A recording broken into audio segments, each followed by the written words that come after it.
Senandung Azalea, episode 19, Suami atau Teman. Hari sudah beranjak gelap ketika Aska pulang dari kantor dan menjemputku untuk menuju ke kediaman keluarga Mahawira. Sepanjang perjalanan, kami tidak saling bicara, terlarut dalam pikiran masing-masing. Aku memikirkan Bu Rianti. Meski kata dokter tak ada yang perlu dikhawatirkan, tetap saja aku merasa khawatir. Ini pertama kalinya Bu Rianti jatuh sakit sejak aku dan Aska menikah. Aku hanya bisa berdoa agar Bu Rianti memang benar baik-baik saja. Kenapa nggak mau dibawa ke rumah sakit sih, Ma? Tanya Aska ketika kami tiba di kediaman Mahawira dan berada di dalam kamar Bu Rianti. Aku duduk di kursi tepat di samping tempat tidur Bu Rianti. Kupegangi tangannya yang terasa dingin. Aska duduk di sampingku, sedangkan Pak Raditya di sisi tempat tidur sedang memijat pelan kaki Bu Rianti. Hatiku menghangat melihat mereka. Pak Raditya dan Bu Rianti selalu mengingatkanku pada ayah dan ibuku dulu yang juga sangat harmonis. Nggak mau, Bu Rianti menjawab pertanyaan Aska. Nanti kalau dirawat di rumah sakit, Mama malah merasa nggak nyaman mau istirahat. Mama nggak suka bawa rumah sakit. Kan di VVIP rumah, kata Aska. Tetap saja bawa rumah sakit, sahut Bu Rianti. Sudah Aska, Pak Raditya menengahi. Tadi kata dokter Ardi, Mama hanya perlu istirahat. Kadar gula juga normal karena Mama rutin check up. Dokter Ardi hanya menekankan bahwa Mama tidak boleh banyak pikiran. Mama memikirkan apa, Ma? Tanya Aska pada Bu Rianti setelah mendengarkan penjelasan Pak Raditya. Bu Rianti tak menjawab. Lalu Bu Rianti menoleh pada Pak Raditya. Pak, katanya tadi mau bikin kopi. Ya sudah sana, kan ada anak-anak di sini. Pak Raditya mengangguk kemudian keluar kamar. Aska, kamu temanin Papa sana. Ada yang mau Mama bicarakan dengan Azalea? First talk, kata Bu Rianti pada Aska.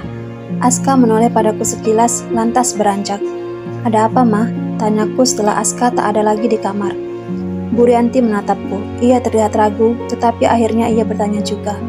Azalea, pernikahan kamu dan Aska baik-baik saja kan? Pertanyaan Bu Rianti membuat jantungku berdegup. Namun, kemudian aku mengangguk. Entah kenapa belakangan ini Mama kepikiran terus tentang kalian. Perasaan Mama gak enak.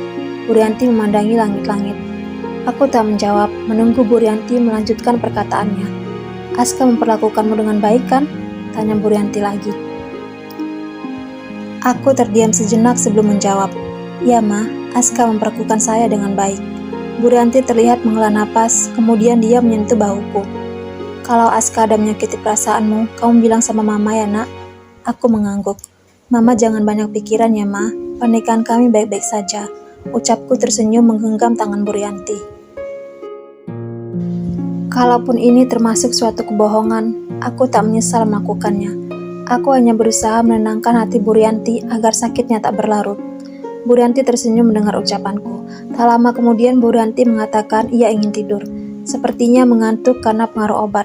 Aku pun keluar kamar dan membawa ponsel Aska yang tadi tertinggal di dalam.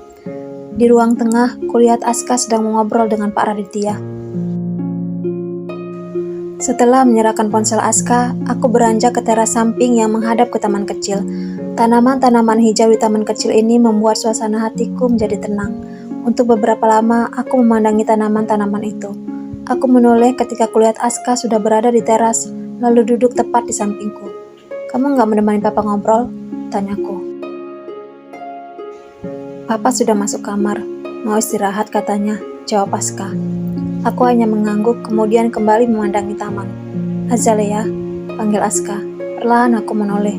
Apa kali ini kamu juga akan bilang bahwa kamu tidak sedang melindungi saya? Tanya Aska menatapku. Aku mengerutkan kening. Maksud kamu?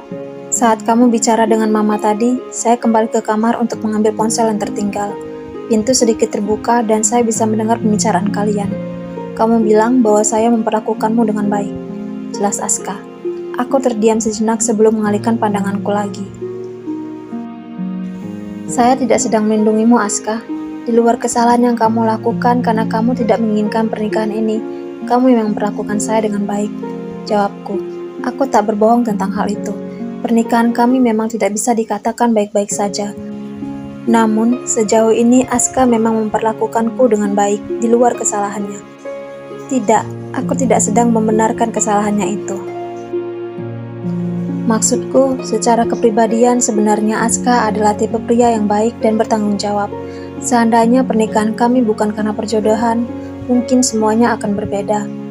Aku menoleh pada Aska yang ternyata sedang memandangiku. Dia kemudian mengalihkan pandangannya dariku. Azalea, saya benar-benar minta maaf untuk kemarin malam. Saya tidak bermaksud melakukannya, kata Aska. Pasti yang dia maksud tentang ciuman itu.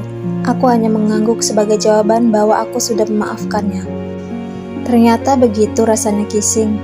Ucapku menyuarakan isi hatiku kemarin. Was it a first kiss? Tanya Aska dengan penuh keheranan dan menautkan alisnya, seolah aku baru saja mengatakan bahwa aku akan berubah menjadi zombie. Where have you been? Tanyanya lagi. Baru keluar dari gua, jawabku. Aska terperangah mendengar jawabanku. Tetapi kemudian tertawa ketika menyadari bahwa aku sedang bergurau. Baru kali ini aku melihatnya tertawa saat bicara denganku. Serius Azalea, memangnya kamu belum pernah pacaran? Aku menggeleng. Saya tahu kamu tipe wanita konservatif, tapi kamu belum pernah kissing atau pacaran, atau paling tidak punya teman dekat lelaki sebelumnya. To be honest, that's surprising, komentar Aska masih mengulum senyum. Aku tak menanggapi perkataannya. Bagiku bukan hal yang mengherankan jika belum pernah ciuman atau pacaran walaupun kau sudah dewasa. Namun, kurasa aku tidak perlu menjelaskan pada Aska karena gaya hidupku dan Aska memang berbeda. Sebenarnya aku pun bukan tipe yang tidak mau pacaran sebelum menikah. Hanya saja, sejak kepergian orang tuaku, aku lebih memilih untuk membenahi mental dan kehidupanku sendiri daripada sekadar mengurusi masalah percintaan. Azalea, panggil Aska setelah keningan beberapa saat di antara kami. Ia terdiam sejenak menatapku, lalu bertanya, "Can we be friends?" Aku tak tahu harus menjawab apa. Seorang suami meminta istrinya untuk menjadi teman? Apakah ini permainan Aska? Kalau benar begitu, lucu juga. Kurasa aku akan mengikuti permainannya. Yes, let's be friends, jawabku. Aska tersenyum mendengar jawabanku. Kemudian kami saling berdiam lagi. Aska, kamu saja yang tidur di ranjang malam ini, biar saya di sofa, ujarku kemudian.